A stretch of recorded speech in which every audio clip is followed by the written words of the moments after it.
Hey guys, so today I'm going to be starting a series where I go by the weekly results of the WWE events being Smackdown and RAW. Now this week it's a little different. For one, let me just tell you guys, I have this laptop here. I'm going to have that in front of me, kind of, with you guys also being in front of me, so if I keep looking that way, that's where the laptop is, so don't get mad at me. Okay, so first thing tonight, once again, I'm going to try to look at you guys and the screen at the same time.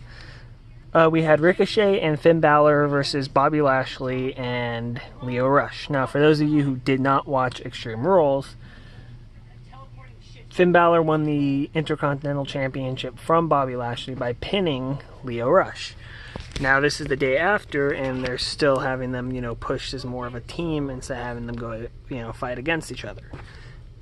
Now, it was learned today that the reasoning behind that was because originally it was supposed to be Finn versus Ricochet, but Vince and Triple H were butting heads because neither one really wanted the other product to lose, so they formed a tag team for him instead. Now, obviously the winners were Ricochet and Finn Balor. Both needed the momentum, so they both got the momentum.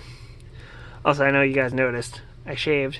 This is going to come off probably tomorrow morning, so just going to get that out of the way. Then we had Johnny Gargano and Tommaso Ciampa against the Revival. Now, for those of you who don't know, the Revival are the Raw Tag Team Champions. They did not defend at the Elimination Chamber pay-per-view, and they did not defend here. They just went against those two, and those two won because they were the two NXT call-ups today. And then there was Aleister Black versus Elias. Now, that one, for the most part, we all knew Elias was not going to win. Aleister Black, we all know, pure striker, very hard-hitting dude. Definitely don't want to get, stuck in a fight with him, that's for sure. Sorry if my, angle of my camera is only, not really centering me, but it's really hard to do because I'm kind of in the back bedroom at the moment, and there's not really anywhere to set you guys to have a better angle. So if you don't like this, I apologize, but it's what I gotta do. So but yeah, this is gonna be actually the last wait, is it? Yeah, that's the last one involving an NXT superstar. Just saying that now. Ronda Rousey retains a main event rematch against Ruby Riott. Now, this was good because the initial match was a squash, and so Ruby Riott deserved a rematch. They gave her more time. They actually made her look like the fighter she actually is, but obviously they still needed Ronda to win because Ronda is the cash cow at the moment for wrestling. Now, before you guys all spam me with hate comments or dislikes, even though that seems to be what you guys want to do anyways, but dislike portion of that, Ronda is a good MMA fighter, but as far as WWE is concerned, I don't think she really fits in. But, who knows? At some point, she might fix that. Now, the other stuff that happened on Raw, that's more of the, lower level. Braun Strowman defeated Baron Corbin in a tables match. I expected that because those two fought at the Elimination Chamber, and Baron Corbin had the help of Bobby Lashley and Drew McIntyre to beat him. So that was just, 50-50 booking at its finest. Lucha House Party defeated Zack Ryder and Kurt Hawkins, who continues his very devastatingly fast downward spiral with every single coming loss he gets. Everyone's hoping either Zack Ryder brings him his first win as a tag team partner or is his first win as a singles competitor. We don't know. In a long time, obviously. Lacey Evans interrupts Heavy Machinery for no reason because she's basically just there for filler at this point. Bayley and Sasha Banks thank the WWE Universe. They became the first ever women's tag team champions at Elimination Chamber. Now, I personally think this means it has to go to both shows. They have to be on both of them because there's only one tag team title. So everyone should be able to vouch for that while certain people can go after the titles, Which is also why I kind of think they're going to bring up more women here soon, but that's just me think that's basic. Okay, Drew McIntyre defeated Dean Ambrose. Dean Ambrose slapped him in the face backstage, and so that happened. Yeah, whatever. Another filler match. And then Paul Heyman addresses everyone about Brock Lesnar. Typical Paul Heyman shit. Okay, so now I actually have to reload it to get it to the SmackDown results. So give me 1 second. For those of you who are wondering, I actually got 2 of the things like this. This is a Nextbook 2-in-1 tablet. So it has obviously the detachable keyboard and yada yada yada. Then I have an HP, which I'm not going to use when I'm recording because it's not a tablet. So if I need to move somewhere, I can just detach this from the little keyboard. Okay, so here is the SmackDown results. Now, I was going to go ahead and go through the Elimination Chamber results, but I'm like, they'll probably figure it out by me talking about the other matches. But if you want me to analyze the Elimination Chamber, go ahead and let me know, and I'll definitely do that in a separate video. But this one is just a recap of the shows of the week. The main shows being SmackDown and RAW, obviously. Okay, so here it is. It's finally loaded up for me. Okay, so are you just gonna... I don't like this site already. It's only giving me... It looks like it's only gonna give me, like, one thing instead of everything. Not a lot happened. Kofi Kingston, AJ Styles, and Jeff Hardy defeated Daniel Bryan... Oh, I'm sorry. The new Daniel Bryan. Randy Orton and Samoa Joe. The last thing happening being Kofi Kingston pinning Daniel Bryan, and Shane McMahon comes out, gives him a one-on-one rematch for the title at Fastlane, which 99% of us are pretty sure he's not going to win, so let's not dwell too much on that.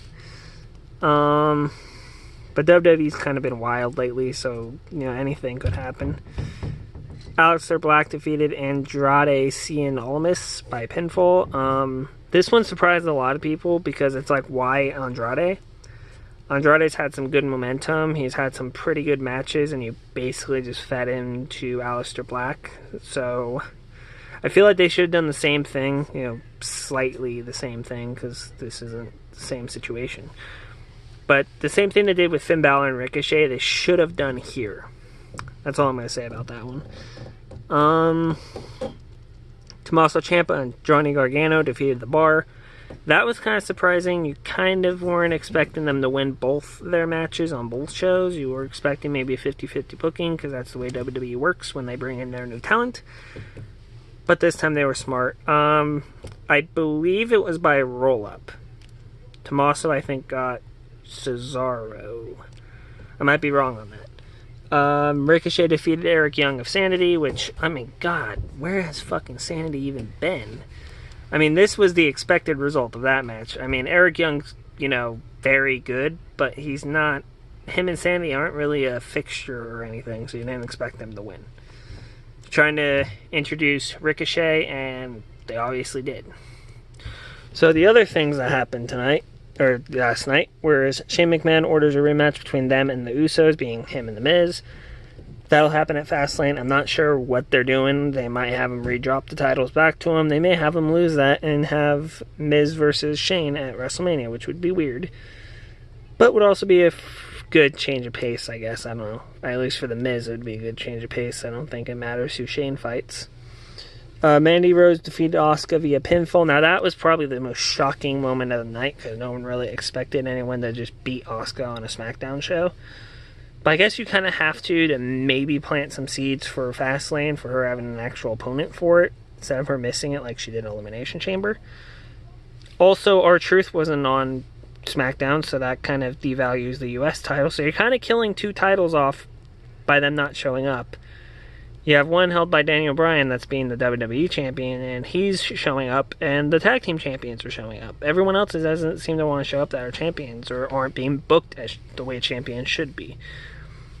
But anyways, yeah, that was a shock of the night. Charlotte Flair had a little backstage promo, but nobody gives a shit about Charlotte. And that's what happened on SmackDown. Now, what do I give this week's action in general? I'd say an 8.5 out of 10. There was a few things that I would have changed personally. Like, obviously the Cien Almas match probably shouldn't have happened.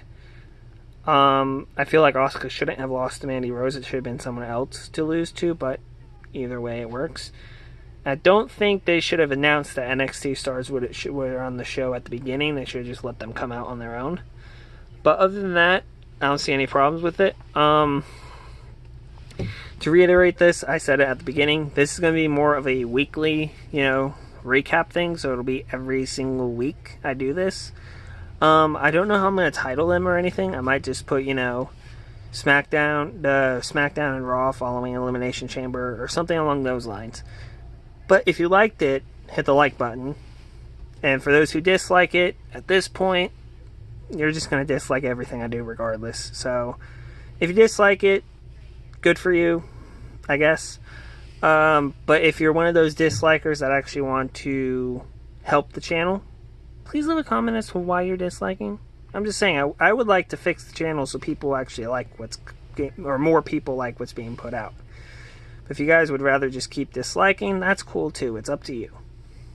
I'm just saying, try to be a little more, creative, constructive criticism instead of just disliking and moving on. But anyways, thank you guys for watching this one, and I'll see you in the next one.